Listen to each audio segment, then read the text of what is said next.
അണ്ടർ-17 ലോകകപ്പ് സമയത്ത് ഫിഫ നിലവാരത്തിലേക്ക് സ്റ്റേഡിയം നേരത്തെ ഉയർത്തിയതാണ്. സ്റ്റേഡിയം പൂർണ്ണ സജ്ജമാക്കാനായിട്ടുള്ള ക്രമീകരണങ്ങളിലേക്ക് കായിക മന്ത്രിയും സംസ്ഥാന സർക്കാരും ഈ ഒരു സന്ദർശനത്തിന് ശേഷം കടക്കുമെന്നല്ലേ നമ്മൾ കരുതേണ്ടത്? തീർച്ചയായും അങ്ങനെ തന്നെ കരുതണം. കാരണം ഈ സ്റ്റേഡിയത്തിലാണ് ഇനിയിപ്പോൾ ലോക ചാമ്പ്യന്മാരായ അർജന്റീന സംഘം വന്ന് പന്ത് തട്ടാൻ പോകുന്നത്. നേരത്തെ ഈ ISL മത്സരങ്ങൾക്കപ്പുറത്ത് ഞാനൊരു ഇന്ത്യയുടെ മത്സരം തന്നെ ഇവിടെ തന്നെ കണ്ടിട്ടുള്ള ഇന്ത്യ ഫലസ്തീൻ മത്സരം തത്സമയം കണ്ടിട്ടുണ്ടായിരുന്നു ഇതേ സ്റ്റേഡിയത്തിൽ തന്നെ.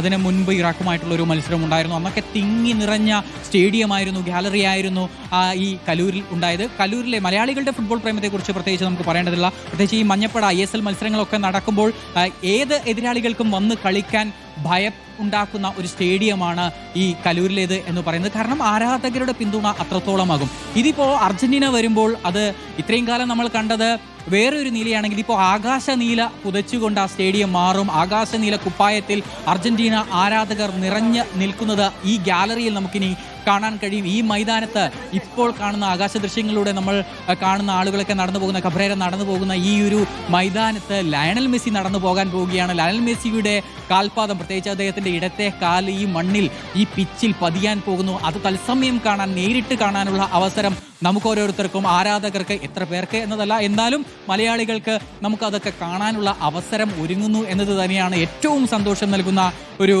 കാര്യം എന്ന് പറയുന്നത്. എത്രയോ കാലമായിട്ടുള്ള ഒരു കാത്തിരിപ്പ് തന്നെയാണ് അർജന്റീന ആരാധകർക്ക്. പ്രത്യേകിച്ച് ലയണൽ മെസ്സിയെ ഒന്ന് നേരിട്ട് കാണുക, അത് ലോക ചാമ്പ്യനായി നിൽക്കുന്ന ഒരു സമയമാണ്. ഏകദേശം അദ്ദേഹത്തിന്റെ ഒരു മന്ത്രിയുമായി സംസാരിക്കുകയാണ് team manager Hector Daniel Cabrera.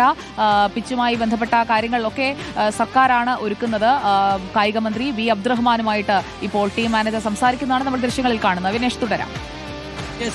ഒരിക്കൽ കൂടി പോവുകയാണെങ്കിൽ ഇപ്പോൾ ആ ചർച്ചയുടെ ദൃശ്യങ്ങൾ നമ്മൾ കാണിക്കുകയാണ്. ഈ ചർച്ചയുടെ ഫലമായി എന്തൊക്കെ കാര്യങ്ങളാണ് തീരുമാനമായി ഉണ്ടാവുക എന്നത് നമുക്ക് ഇന്ന് തന്നെ അറിയാൻ കഴിയുമെന്നാണ് പ്രതീക്ഷിക്കുന്നത്. കാരണം ചില ചോദ്യങ്ങളുണ്ട്, നിർണായകമായ പല ചോദ്യങ്ങളും ഉണ്ട്.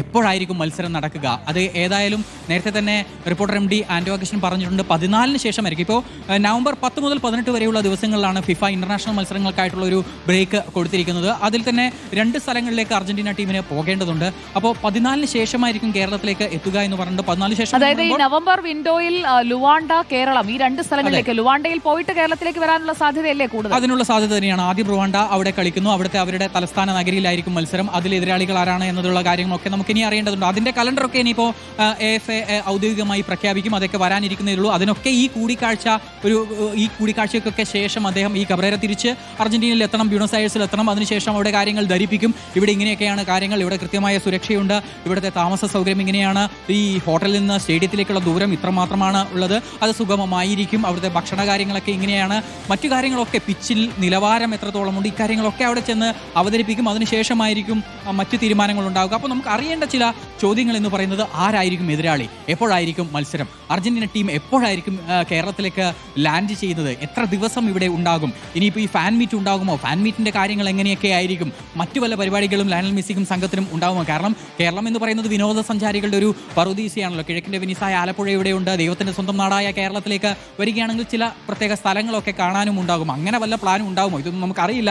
അത്തരം കാര്യങ്ങളിലൊക്കെ ഒരു തീരുമാനം ഉണ്ടാക്കേണ്ടത്. പല ചോദ്യങ്ങളും. ഒപ്പം തന്നെ ടിക്കറ്റ് വിൽപ്പന എപ്പോഴായിരിക്കും ഓപ്പൺ ആവുക, എത്രയായിരിക്കും ടിക്കറ്റിൻ്റെ നിരക്ക്, പല ചോദ്യങ്ങളുണ്ട്. അതിനൊക്കെയുള്ള ഉത്തരം ഇന്ന് ഉണ്ടാകുമെന്ന് പ്രതീക്ഷിക്കുകയാണ്. ഇപ്പോൾ സ്റ്റേഡിയത്തിലെ ഈ ചർച്ചകൾക്കൊക്കെ ശേഷമായിരിക്കും ഔദ്യോഗികമായിട്ടുള്ള ഈ കാര്യങ്ങൾ, അതായത് സുരക്ഷ, മറ്റ് യാത്രാ സൗകര്യം, താമസം, ഭക്ഷണം, ഇക്കാര്യങ്ങളിലൊക്കെയുള്ള ചർച്ച ഇനി നടക്കാൻ പോകുന്നത് ഈ സ്റ്റേഡിയത്തിൽ നിന്ന് വന്നതിന് ശേഷമായിരിക്കും. സ്റ്റേഡിയത്തിന് ശേഷം റിപ്പോർട്ടർ സ്റ്റുഡിയോ കോംപ്ലക്സിലേക്ക്, കളമശ്ശേരിയിലുള്ള റിപ്പോർട്ടർ സ്റ്റുഡിയോ കോംപ്ലക്സിലേക്ക് കബ്രേര എത്താൻ പോവുകയാണ്. ഇവിടെ വെച്ച് ഒരു പ്രസന്റേഷൻ ഉണ്ടാവും. ആ പ്രസന്റേഷനിൽ വ്യക്തമായി കാര്യങ്ങൾ മനസ്സിലാക്കി കൊടുക്കും. എന്തൊക്കെയാണ് ഞങ്ങൾ ഒരുക്കിയിരിക്കുന്നത് എന്നതടക്കമുള്ള കാര്യങ്ങൾ വിശദീകരിച്ചു കൊടുക്കും. അതിനുശേഷം ഒരു തീരുമാനം ഉണ്ടാകും. ഇനിയിപ്പോൾ ഇപ്പോൾ സ്റ്റേഡിയത്തിൽ നിന്ന് തന്നെ അദ്ദേഹം കബ്രേര മാധ്യമങ്ങളെ കാണാനുള്ള ഒരു സാധ്യത കാണുന്നുണ്ട്. കായിക മന്ത്രിയും ഒപ്പമുണ്ട്, റിപ്പോർട്ടർ MD ആൻഡോ അഗസ്റ്റിനുണ്ട്, നമുക്ക് ഷറഫലിയെ കാണാൻ കഴിയുന്നുണ്ട്, ഗോകുലം ഗോപാലിനെ കാണാൻ കഴിയുന്നുണ്ട്. ഇവരൊക്കെയുണ്ട്.